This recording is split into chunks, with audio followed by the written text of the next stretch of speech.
Alors nous voilà dans After Effects, on va commencer par organiser notre projet.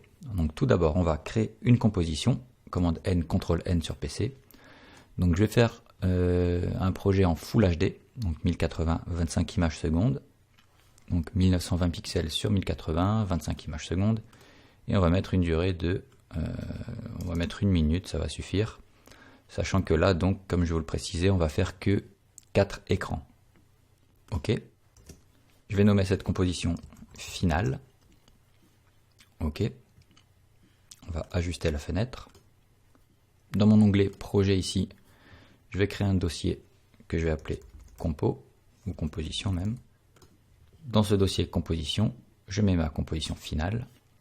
Et là, je vais créer d'autres compositions. Je vais faire commande N avec les mêmes réglages. Je vais nommer celle-ci image 01. Je garde les mêmes paramètres et je fais OK. Image 01, je la mets dans le dossier composition. On déploie le dossier et image 01, je vais dupliquer. Commande D. Donc ça nous crée image 02 automatiquement. Encore une fois, 03 et encore une fois, image 04. Donc pour le template, j'en avais 12, donc j'ai fait commande D plusieurs fois, jusqu'à 12. Si vous avez besoin d'un nombre précis, évidemment, vous pouvez mettre le nombre d'images que vous voulez. Je vais ouvrir toutes ces compos, donc image 01 est déjà ouvert ici. Je double-clique sur image 02, 03 et 04. Donc on a tous les onglets ici qui se sont ouverts. Je vais faire un nouveau dossier, je clique dessus. Alors attention de ne pas sélectionner le dossier compo, sinon on crée un dossier dans le dossier compo. On clique bien dans le vide à côté. Ce dossier, je vais le nommer source. Donc ça peut être des images fixes, donc des photos, ou des vidéos, des logos, etc. Maintenant, je vais importer mes sources. Donc je clique sur le dossier source, je fais commande I.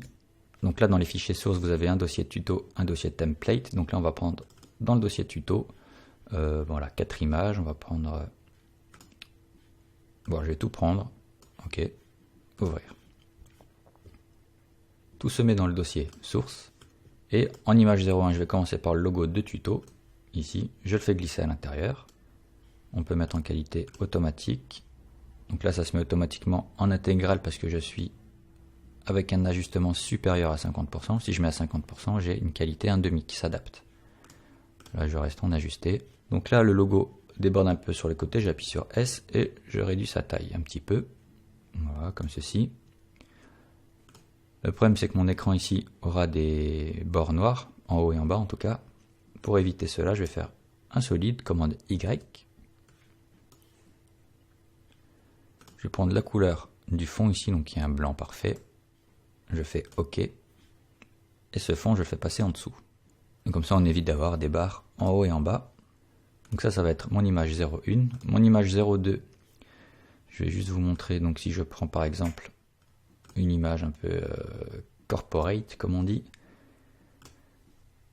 Voilà, celle-ci. Là, c'est une image donc, qui est issue de Photolia. Si je la mets dedans, vous voyez qu'on a une résolution de 5700 sur 3800 et des poussières. Donc il faudrait appuyer sur S, réduire l'échelle pour que mon image rentre hop, dans la taille de ma compo. Donc là, pas de souci, on peut enchaîner 3, 4, faire pareil. Mais moi, ce que je vous conseille de faire pour alléger la composition et alléger les temps de rendu et de preview, c'est d'exporter cette image une fois que vous l'avez bien calée. Par exemple, si je mets 33,5, voilà, je vais dézoomer un peu avec la molette de la souris. Une fois que vous l'avez bien calé, je vous conseille de l'exporter à la taille de la compo, c'est-à-dire en 1920 sur 1080 ici, car on va se servir de ces images-là comme texture pour nos écrans. Donc si on a une texture qui fait ici 5700 sur 3800 et des poussières, le rendu va être un petit peu plus long et la compo va être un petit peu plus lourde. Quand on va rajouter le flou de la caméra, le flou de bouger, etc., ça risque de ramer un petit peu. Enfin, ça va dépendre de votre configuration évidemment, mais je vous conseille d'exporter en Full HD. Alors moi je l'ai déjà fait, mais je vais quand même vous montrer comment on fait juste une fois. Vous êtes dans la compo image 2, vous faites CTRL ALT S ou commande ALT S pour exporter une image. Donc vous avez le raccourci ici composition, enregistrer l'image sous. Donc vous voyez, donc là je suis sur Mac, donc c'est commande ALT commande S. On clique, on choisit le format, donc là je vous conseille JPEG pareil. En rendu optimal, ça veut dire le rendu optimal de la composition, donc 1920 sur 1080, avec une résolution intégrale. Vous choisissez un nom, hop, donc image Fotolia 02, vous mettez la taille, etc. Dans le dossier tuto par exemple, et vous exportez, vous faites enregistrer, et vous cliquez sur rendu. Donc là je ne vais pas le faire puisque je l'avais déjà fait, pour gagner du temps. Donc je retourne dans image 2 et en fait vous voyez ici, j'ai la même image, ces deux sont les mêmes, mais ici elle fait 1920 sur 1080. Et j'ai fait ça pour toutes les images que j'ai utilisées, sauf le logo qui lui fait 2320, donc ça va, on n'est pas sur des résolutions qui font 5000. On n'est pas obligé de tout exporter. Donc image 2, je vais prendre la version 1920 sur 1080 que j'avais exportée, je supprime l'autre. Image 3, on va rester dans un esprit corporate, même si j'ai des paysages ici aussi, qui pourraient être sympas, mais peut-être dans une ambiance un peu sombre. Là, on va partir sur un projet dans une ambiance bleue. Donc je vais prendre voilà, celle-ci, je fais glisser dans mon image 03, et en image de fin, je vais prendre l'image avec les cubes, là, voilà, celle-ci. Tac. Ok, donc j'ai mes 4 images qui sont modifiables facilement en glissant tout simplement une autre image par-dessus. Si vous changez d'avis, pas de souci, vous prenez une autre image, vous la mettez dans la compo, et voilà, c'est remplacé. On verra ça après quand je vous montrerai comment faire un écran avec 4 colonnes sur 4 lignes, ou 6, ou 10, ou plus, ou moins, etc. Donc nos images sont prêtes. On retourne dans la composition finale. Dans cette compo finale, on va mettre toutes nos images, donc là bon, on n'en a que 4, on les prend, on les fait glisser dans la compo, et on les masque. On va plus s'en servir, il faut juste qu'elles soient présentes pour élément 3D. Maintenant je vais créer un solide, commande Y, et je vais le nommer écran 1 x 1, ok. Donc ça va être un écran sans fractionnement, qui ne va pas être séparé, il n'y aura pas plusieurs petits carrés, enfin un rectangle plutôt, qui vont composer notre image, ce sera un écran. Je vais en faire un autre, commande D, commande Shift Y pour le renommer, ça va être mon écran 2 x 2, donc là, hop, sur le 1 x 1, pas besoin de scinder justement, sur le 2, on va créer une grille. Je vais chercher l'effet gris ici dans les effets et paramètres prédéfinis, j'écris gris, l'effet gris je le fais glisser sur le calque, et le coin, je vais modifier les valeurs. Alors on va désactiver l'écran qui est en dessous parce que forcément, comme il est blanc, on ne va pas voir. Je vais inverser la grille, et je vais changer la valeur X pour avoir 2 carrés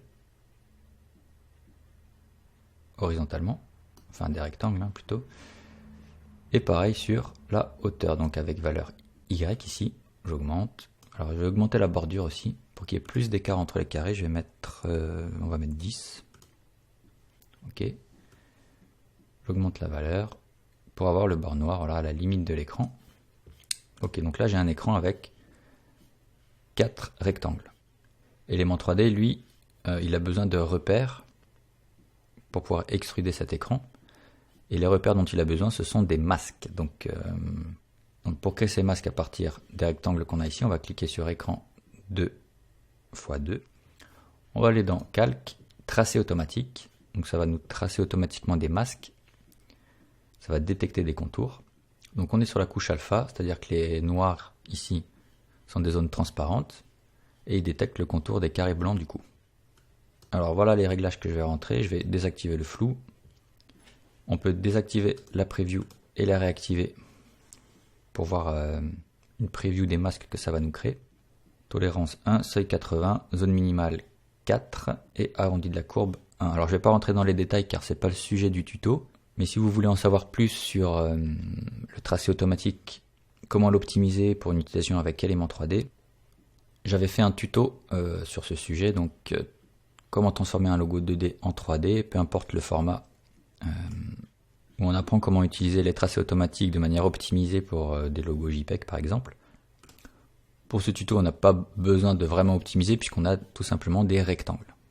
Donc je vous conseille de faire ces réglages-là. Et on clique sur OK. Donc là, ça va nous créer tout simplement 4 masques. Si je regarde, j'appuie sur l'écran, j'appuie sur M, on a bien 4 masques. Donc j'ai des couleurs différentes de masques, car dans les préférences d'After Effects, préférences aspect, j'ai cliqué ici, cycler la couleur des masques. Donc ça veut dire que ça utilise une couleur différente pour chaque masque. Si c'est pas coché, vous allez avoir toujours la même couleur de masque. Que ce soit un carré, un rectangle, un rond, une étoile, ce sera toujours la même couleur. Ok. Écran 1x1, je vais encore le dupliquer, commande D. Je vais le mettre au-dessus, je désactive l'écran 2. Je fais commande Shift, CTRL Shift Y sur PC. Celui-là, je vais le nommer 4x4. Ok. Je refais glisser l'effet gris, ou alors je peux le copier sur l'écran d'en dessous. Je clique dessus, je fais commande C. Je clique sur écran 4, commande V. Alors, on le laisse activer. Donc là, je veux 4 rectangles sur 4. Donc 4 lignes sur 4 colonnes. Donc on réduit la valeur.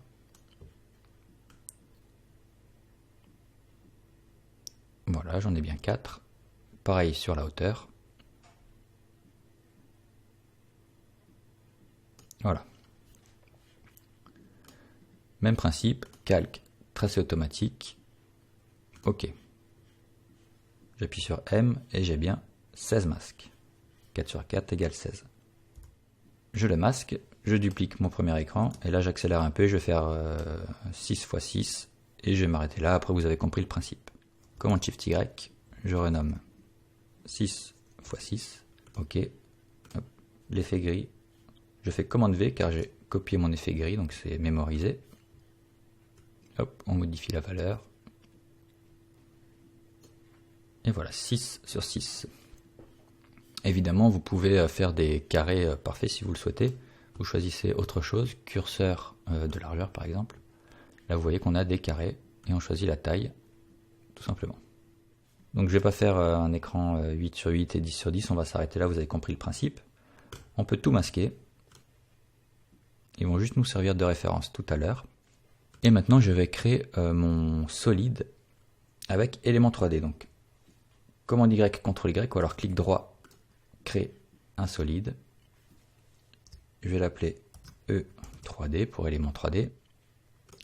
On va choisir une couleur noire comme repère ici, dans le nom des sources. OK. On vérifie toujours que c'est bien à la taille de la composition. Sinon, on clique sur ce bouton, créer à la taille de la composition, et on fait OK. Élément 3D, donc je vais chercher mon effet élément. Je le fais glisser sur le solide. Pensez à enregistrer votre projet de temps en temps. Commande S, CTRL S. Maintenant j'ai élément qui est sur mon solide et il faut que j'attribue mes écrans et mes images.